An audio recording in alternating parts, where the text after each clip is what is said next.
एक बार की बात है। निचले हिमालय की पहाड़ियों में बसे एक छोटे से शांत गांव में भरत नाम का एक जवान लड़का रहता था। भरत अपने गुस्सैल स्वभाव और अशांत मन के लिए पूरे गांव में प्रसिद्ध था। उसका मन हर समय विचारों से भरा रहता। विचारों के इस तूफान ने उसके मन को पूरी तरह से अशांत कर रखा था। शांति तो जैसे उसके जीवन से गायब ही हो गई थी। वह हर समय अपने विचारों में खोया रहता और एक तनावपूर्ण जीवन जी रहा था। अपने अशांत मन और गुस्सैल स्वभाव की वजह से उसके घर वालों और गांव के लोगों से भी उसके संबंध अच्छे नहीं थे, जिस वजह से वह खुद को और भी ज़्यादा अकेला व अपमानित महसूस करता। वह और भी ज़्यादा मानसिक तनाव की स्थिति में चला जाता। एक दिन की बात है, भरत अपने गांव के बाहर की गलियों में टहल रहा था कि तभी उसका सामना एक बूढ़े बौद्ध भिक्षु से हुआ, जो कि एक पेड़ के नीचे ध्यान की अवस्था में बैठे हुए थे। बौद्ध भिक्षु के चेहरे से एक निर्मल शांति की आभा झलक रही थी।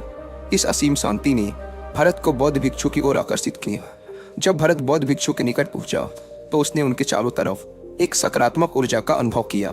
भरत को यह महसूस हुआ कि इस अद्भुत शांति और असीम सकारात्मक ऊर्जा का स्रोत कहीं न कहीं बौद्ध भिक्षु के भीतर ही है। इसीलिए वह वहीं बैठकर उनके आँख खुलने का इंतजार करने लगा। थोड़ी देर बाद जब बौद्ध भिक्षु ने अपनी आंखें खोली तो उन्होंने अपने सामने एक जवान लड़के को बैठा पाया, जो कि काफी तनावग्रस्त और नकारात्मक भावनाओं से भरा हुआ लग रहा था। भरत ने बौद्ध भिक्षु की ओर लालसा भरी नजरों से देखा और बड़े सम्मानपूर्वक कहा, मुनिवर, मेरा मन बहुत अशांत है। मेरे मन के विचार मुझे खाए जा रहे हैं। मैं एक क्षण के लिए भी शांति का अनुभव नहीं कर पा रहा हूँ। क्या आप मुझे सिखा सकते हैं कि मैं अपने इस अशांत मन को शांत कैसे कर सकता हूँ? बौद्ध भिक्षु ने भरत के दर्द को समझते हुए उसकी ओर दया भरी नजरों से देखा और कहा, मेरे प्यारे बच्चे, मैं तुम्हें एक कहानी सुनाना चाहता हूँ। इस कहानी में मानसिक शांति और खुशहाली के रहस्य छुपे हुए हैं। क्या तुम इस कहानी को सुनना चाहोगे? भरत ने हाँ में अपना सिर हिला दिया और पूरी एकाग्रता के साथ कहानी सुनने को तैयार हो गया। उसके अंदर की उत्सुकता अब अपने चरम पर थी। बौद्ध भिक्षु ने कहानी सुनानी शुरू की। बहुत समय पहले की बात है। एक नगर में शक्ति नाम का एक आदमी रहता था। शक्ति बहुत ही महत्वाकांक्षी व्यक्ति था। उसे हर काम में लोगों से तारीफ चाहिए होती थी। अगर उसे किसी काम में असफलता या लोगों से बुराई सुनने को मिलती तो वह गहरी चिंता और तनाव में चला जाता। उसका मानना था कि सफलता और भौतिक संपत्ति उसे मनचाहा सुख देगी, लेकिन वह जितना ही सफलता और तारीफ के पीछे भागता, वह उतने ही गहरे मानसिक तनाव में डूबता जा रहा था। लेकिन एक दिन अचानक ही शक्ति का सामना उस समय के एक बहुत ही प्रसिद्ध बौद्ध भिक्षु से हुआ, जिनका नाम था महाकौशक। महाकौशक अपने हजारों शिष्यों को ध्यान साधना की शिक्षा दिया करते थे और वो खुद भी एक बहुत ही बड़े ध्यानी और आत्मज्ञानी व्यक्ति थी। महाकौशक की अद्भुत एकाग्रता और स्थिर शांत चित्त से प्रभावित होकर शक्ति ने उनसे अपने भटकते मन को शांत करने का तरीका जानना चाहा। शक्ति ने कहा, भंते, मैं हमेशा सफलता के पीछे भागता रहता हूँ और लगातार और भी अधिक पाने के लिए प्रयास करता रहता हूँ, फिर भी मुझे कोई स्थायी संतोष या आत्मसंतुष्टि नहीं मिलती। इस निरंतर बेचैनी के बीच मुझे शांति कैसे मिल सकती है? भिक्षु महाकौशक ने शक्ति की ओर करुणा भरी नजरों से देखा और उत्तर दिया, तुम्हारा मन एक अशांत नदी की तरह है, जो हमेशा बहता और दौड़ता रहता है, कभी भी स्थिर नहीं रह पाता। अपने अशांत मन को शांत करने के लिए तुम्हें अपने विचारों को बिना किसी रुकावट के जाने देने की कला सीखनी पड़ेगी। शक्ति हैरान था। उसने कहा, लेकिन मैं विचारों को कैसे जाने दे सकता हूँ? आखिर मैं भी तो अपनी इच्छाओं और महत्वाकांक्षाओं से जुड़ा हुआ हूँ। यह सुन भिक्षु महाकौशक मुस्कुराए और बोले, कल्पना करो कि तुम्हारे हाथ में पानी से भरा एक गिलास है। अब तुम जितनी देर तक इसे पकड़े रहोगे, यह उतना ही भारी होता चला जाएगा, और अगर तुम काफी लंबे समय तक इसे पकड़ के रखते हो तो तुम्हारे हाथ में दर्द होना शुरू हो जाएगा। लेकिन अगर तुम अपनी पकड़ ढीली कर देते हो और इसे जाने देते हो तो बोझ खत्म हो जाएगा। भरत ने कहानी और उसके संदेश को ध्यान से सुना। वह समझ गया कि अपने विचारों और इच्छाओं से चिपके रहना ही उसके बोझ को बढ़ाता है और उसके अंदर अशांति पैदा करता है। अब भरत को कहानी का अंत सुनने का बेसब्री से इंतजार था। बौद्ध भिक्षु ने कहानी को जारी रखते हुए कहा, शक्ति ने बौद्ध भिक्षु महाकौशक की सलाह को मानते हुए विचारों को जाने देने का अभ्यास करना शुरू कर दिया। वह अपने विचारों और भावनाओं को बिना किसी पूर्व निर्णय के बस आते और जाते हुए देखता। अब उसने विचारों को पकड़ना छोड़ दिया था। उसके अंदर विचार उठते और स्वतः ही समाप्त हो जाते। धीरे धीरे उसे महसूस होने लगा कि उसकी इच्छाएं और लगाव ही उसके सभी दुखों का कारण है। जैसे जैसे शक्ति गहरी साधना में उतरता गया, उसने पाया कि वर्तमान में रहना ही आंतरिक शांति का एकमात्र स्रोत है। वह स्वयं को वर्तमान में स्थिर करके अपने मन की निरंतर बकबक से छुटकारा पा सकता है। धीरे धीरे शक्ति का मन एक शांत सरोवर की तरह हो गया जो अपने चारों ओर की सुंदर दुनिया को अपने में चित्रित कर लेता है। उसने जीवन की सादगी में संतोष पाकर अति महत्वाकांक्षा और भौतिक संपत्ति के प्रति अपने लगाव को छोड़ दिया। जैसे जैसे लोगों के बीच शक्ति के अंदर हुए इस अद्भुत बदलाव की खबर फैली, दूर दूर से लोग उससे मार्गदर्शन लेने आने लगे। वह लोगों को विचारों को मुक्त करने की कला सिखाकर और स्वयं के भीतर शांति पाने का मार्गदर्शन देकर लोगों के बीच शांति और ज्ञान का प्रकाश स्तंभ बन गया। दोस्तों, मैं यहाँ पर आपको एक रिलेवेंट ऑडियो बुक भी रिकमेंड करूंगा जिसका नाम है the mindful way to a clear mind, जिसे आप हिंदी में भी सुन सकते हैं कुको एफएम ऐप पर। यह ऑडियो बुक हमें जिंदगी को माइंडफुल तरीके से जीना सिखाती है और साथ ही ये भी बताती है कि हमारा माइंड कैसे काम करता है और हम कैसे खुद को बेवजह की चिंता, डर और तनाव से बाहर रखकर एक हैप्पी और फुलफिलिंग लाइफ जी सकते हैं। और जिन्हें कुको एफएम के बारे में नहीं पता, यह इंडिया का सबसे बड़ा ऑडियो शो प्लेटफॉर्म है जहां पर 2.5 मिलियन से भी ज़्यादा एक्टिव पेड सब्सक्राइबर्स हैं जो कि हर दिन 1.5 लाख घंटे से भी ज़्यादा का कंटेंट कुको एफएम पर सुनते हैं। और इसमें हर महीने 4200 घंटों का न्यू कंटेंट भी अपलोड कर दिया जाता है। साथ ही इसका यूजर इंटरफेस एंड फीचर्स भी इजी टू यूज़ हैं। आप ऑडियो सोर्स को सुनते हुए उनके नोट्स भी बना सकते हैं और सोते समय ऑडियो सोर्स को सुनने के लिए इसके स्लीप टाइमर फीचर का यूज़ कर सकते हैं।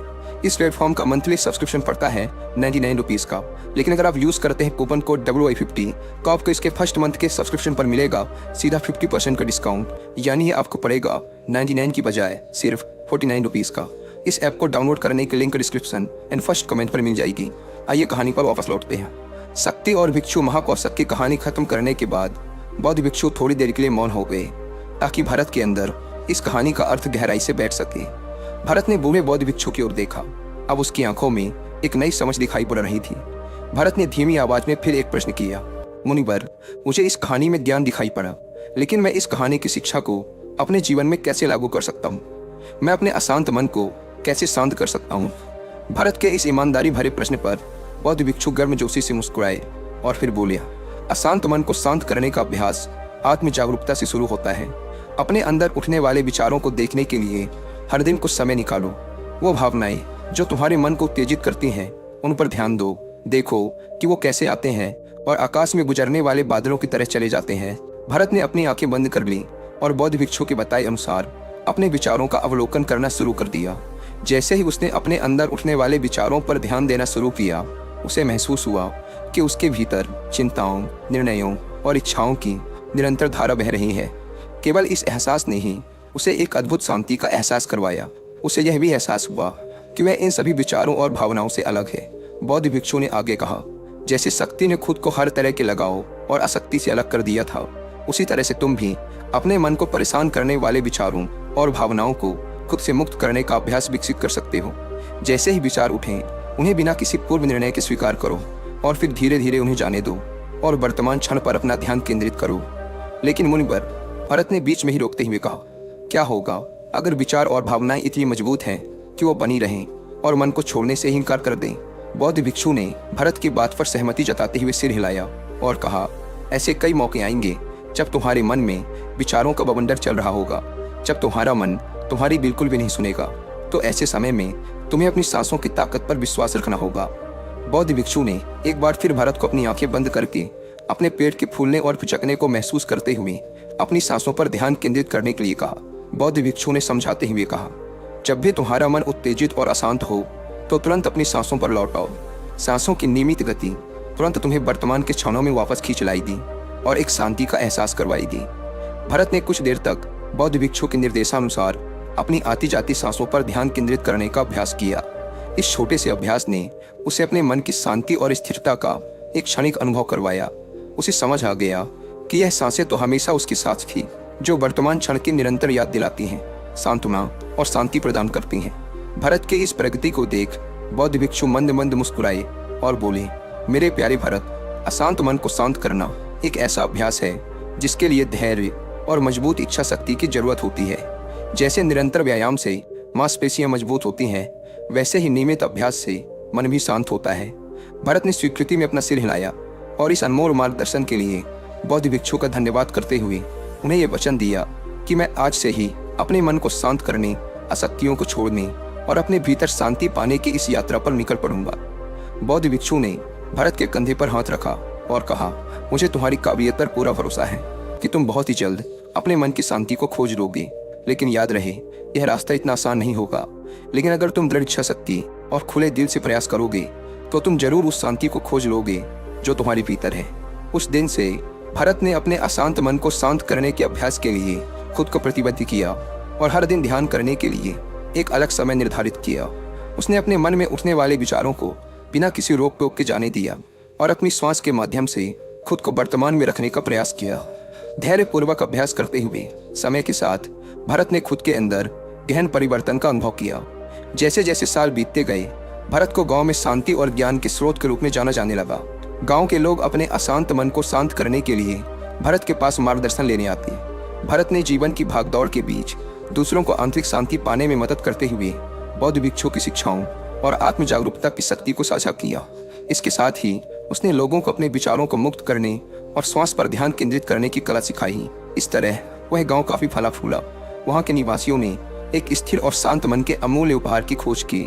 बौद्ध भिक्षुओं की शिक्षाओं और भरत के द्वारा कराए जा रहे अभ्यास के माध्यम से विचारों को जाने देने और वर्तमान में रहने की कला दूर दूर तक फैल गई, जिसने कई लोगों के जीवन को बदल कर रख दिया। जैसे जैसे और समय बीता, अशांत मन को शांत करने की भरत की यात्रा का एक जोरदार प्रभाव उसके गांव की सीमाओं के बाहर भी फैला। और उसके गांवों और शहरों के लोग जब भरत के इस जादुई बदलाव की कहानी सुनते तो वह उससे सलाह लेने उसके पास चले आते। भरत उन लोगों के लिए आशा की किरण बन चुका था जो अपने मन के बोझ तले खुद को दबा हुआ महसूस कर रहे थे। भरत की शिक्षाएं सिर्फ सामूहिक प्रवचनों और ध्यान सत्रों तक ही सीमित नहीं थी, बल्कि वह रोजमर्रा के कामों को जागरूकता के साथ करने पर ज्यादा जोर देते थे। वह लोगों को याद दिलाते थे कि अपने विचारों और भावनाओं के प्रति जागरूक बनो। तुम दिन भर क्या बोलते हो, आसपास घटने वाली घटनाओं पर कैसी प्रतिक्रिया देते हो, इस पर ध्यान दो। हर एक काम को पूरी जागरूकता के साथ करो। जब भोजन करो तो हर एक निवाले के स्वाद का आनंद लो। जब सूरज की रोशनी में खड़े हो तो उसके किरणों की गर्मी को महसूस करो। लोगों की बातों को पूरे ध्यानपूर्वक सुनो और समझो। ये सभी छोटे छोटे बदलावों ने लोगों के जीवन में चमत्कारिक परिवर्तन ला दिए। भरत की शिक्षाओं से लोगों ने जाना कि जीवन का आनंद और खुशी तो वर्तमान के पलों को जीने में है। दोस्तों, इसी के साथ यह कहानी खत्म होती है। उम्मीद करता हूँ कि आपको इस वीडियो से काफ़ी कुछ सीखने को मिला होगा। और अंत में एक बार फिर याद दिला दूँ कि कुकू एफएम पर the mindful way to a clear mind book की हिंदी ऑडियो बुक को